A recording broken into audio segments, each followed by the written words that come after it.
Τι έλεγε ο Άγιος Παΐσιος για τους παλαιομερολογίτες? Ένα θέμα που απασχόλησε τον γέροντα Παΐσιο ήταν το θέμα του ημερολογίου. Πονούσε για το χωρισμό και προσευχόταν. Λυπόταν για τις παρατάξεις των παλαιομερολογητών που είναι ξεκομμένες σαν τα κλίματα από την άμπελο και δεν έχουν κοινωνία με τα ορθόδοξα πατριαρχία και τις κατά τόπους αυτοκέφαλες ορθόδοξες εκκλησίες. Μερικές τέτοιες ενορίες στην Αθήνα και στη Θεσσαλονίκη ενώθηκαν καθ' υπόδειξή του με την εκκλησία κρατώντας το παλαιό ημερολόγιο. Έλεγε λοιπόν ο γέροντας: καλό ήταν να μην υπήρχε αυτή η ερτολογική διαφορά, αλλά δεν είναι θέμα πίστεως. Στις ενστάσεις ότι το νέο ημερολόγιο το έκανε Πάπας, απαντούσε: το νέο ημερολόγιο το έκανε Πάπας και το παλαιό ειδωλολάτρης, εννοώντας τον Ιούλιο Καίσαρα. Για να φανεί καλύτερα η τοποθέτηση του γέροντα στο θέμα του ημερολογίου, παρατίθεται στη συνέχεια μια σχετική μαρτυρία. Ορθόδοξος Έλληνας, με την οικογένειά του ζούσε χρόνια στην Αμερική. Είχε όμως σοβαρό πρόβλημα. Ο ίδιος ήταν ζηλωτής, παλαιομερολογίτης, ενώ η γυναίκα και τα παιδιά του ήταν με το νέο ημερολόγιο. Δεν μπορούσαμε να γιορτάσουμε μία γιορτή σαν οικογένεια μαζί, έλεγε. Αυτοί είχαν Χριστούγεννα, εγώ του Αγίου Σπυρίδωνος. Εγώ Χριστούγεννα, αυτοί του Άγιου Ανιού. Και αυτό ήταν το λιγότερο. Το χειρότερο ήταν το να ξέρεις, όπως μας δίδασκαν, ότι οι νεομερολογίτες είναι αιρετικοί και θα κολλαστούν. Μικρό πράγμα είναι να ακούς συνέχεια ότι η γυναίκα σου και τα παιδιά σου πρόδωσαν την πίστη τους, τα μυστήριά τους δεν έχουν χάρη και άλλα πολλά. Ώρες συζητούσαμε με τη γυναίκα μου, αλλά άκρη δεν βρίσκαμε. Για να πω την αλήθεια, κάτι δεν μου άρεσε και στους παλαιομερολογίτες.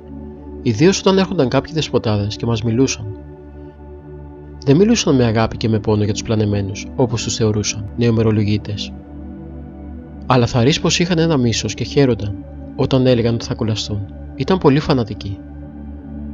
Όταν τελείωνε η ομιλία τους, ένιωθα μέσα μου μία ταραχή. Έχανα την ειρήνη μου. Όμως, ούτε σκέψη να φύγω από την παράδοσή μας. Πήγαινα να σκάσω. Σίγουρα θα πάθαινα κάτι από τη στεναχώρια. Σε ένα ταξίδι μου στην Ελλάδα, είπα τον προβληματισμό μου στον ξάδερφό μου Γιάννη. Εκείνος μου μίλησε για κάποιο γέροντα Παΐσιο. Αποφασίσαμε να πάμε στο Άγιον Όρους για να τον συναντήσω. Φτάσαμε στην Παναγούδα.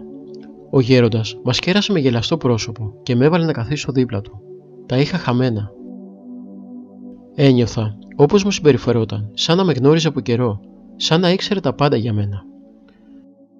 «Πώς θα πας με τα αυτοκίνητα εκεί στην Αμερική?» ήταν η πρώτη κουβέντα του. Σάστησα. Ξέχασα να αναφέρω πως η δουλειά μου ήταν στους χώρους σταθμεύσεως αυτοκινήτων και φυσικά όλο με αυτοκίνητα ασχολούμουν. «Καλά τα πάω», ήταν το μόνο που μπόρεσα να ψελίσω, κοιτώντας σαν χαμένος το γέροντα. «Πόσες εκκλησίες έχετε εκεί που μένεις?» «4», απάντησα, και δεύτερο κύμα έκπληξης με κατέλαβε. Με το παλαιό ή με το νέο? Ήρθε ο τρίτος κεραυνός, που όμως αντί να μεγαλώσει τη σαστιμάρα μου, κάπως με εξοικείωσε, με προσγείωσε θα έλεγα. «2 με το παλαιό και 2 με το νέο», του αποκρίθηκα. «Εσύ που πας?» «Εγώ με το παλιό και η γυναίκα μου με το νέο», απάντησα. «Κοίτα, να πας και εσύ εκεί που πηγαίνει η γυναίκα σου», μου είπε με μια αυθεντικότητα.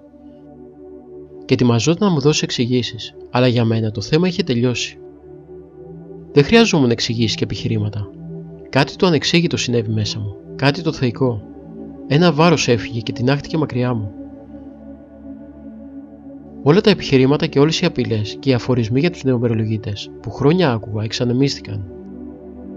Ένιωθα τη χάρη του Θεού που μέσω του Αγίου του δρούσε πάνω μου και με πλημμύριζε με μια ειρήνη που χρόνια αναζητούσα. Η κατάσταση που ζούσα θα εκδηλώθηκε στο πρόσωπό μου. Εκείνο που θυμάμαι είναι ότι αυτό μάλλον έκανε το γέροντα να σταματήσει για λίγο.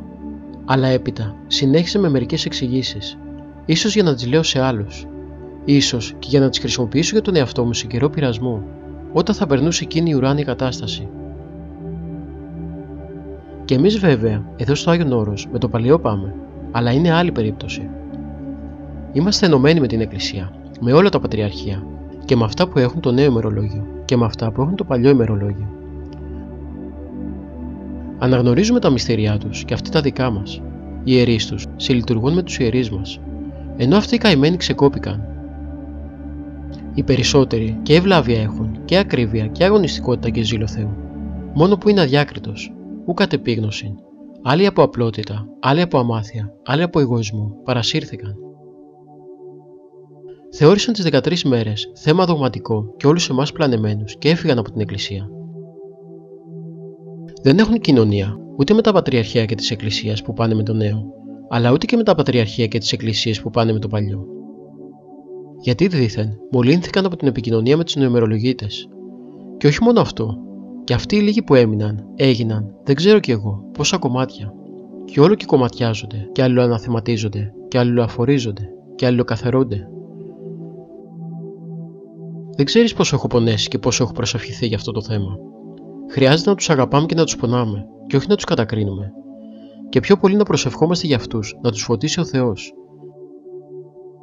Και αν τύχει καμιά φορά και μας ζητήσει κανείς με καλή διάθεση βοήθεια, να λέμε καμιά κουβέντα. Πέρασαν πάνω από 5 χρόνια από την κοίμηση του Γέροντα. Ο κύριος Τάδε ήρθε στην Παναγούδα να ευχαριστήσει τον Γέροντα, γιατί έκτοτε βρήκε την πνευματική αλλά και την οικογενειακή του σωτηρία και με δάκρυα στα μάτια διηγήθηκε τα νοτέρω. Με την αγάπη, την προσευχή και τη διάκρισή του γνώριζε πότε να μιλά, πότε να ενεργεί και να βοηθά αθόρυβα τη μητέρα Εκκλησία, αποφεύγοντας τα άκρα και θεραπεύοντας πληγές που ταλαιπωρούν το σώμα της Εκκλησίας και σκανδαλίζουν τους πιστούς. Όσα αναφέρθηκαν είναι από το βιβλίο Βίος Γέροντος Παϊσίου του Αγιορείτου, του ιερομόναχου πατέρα Ισαάκ, σελίδα 691 έως 696.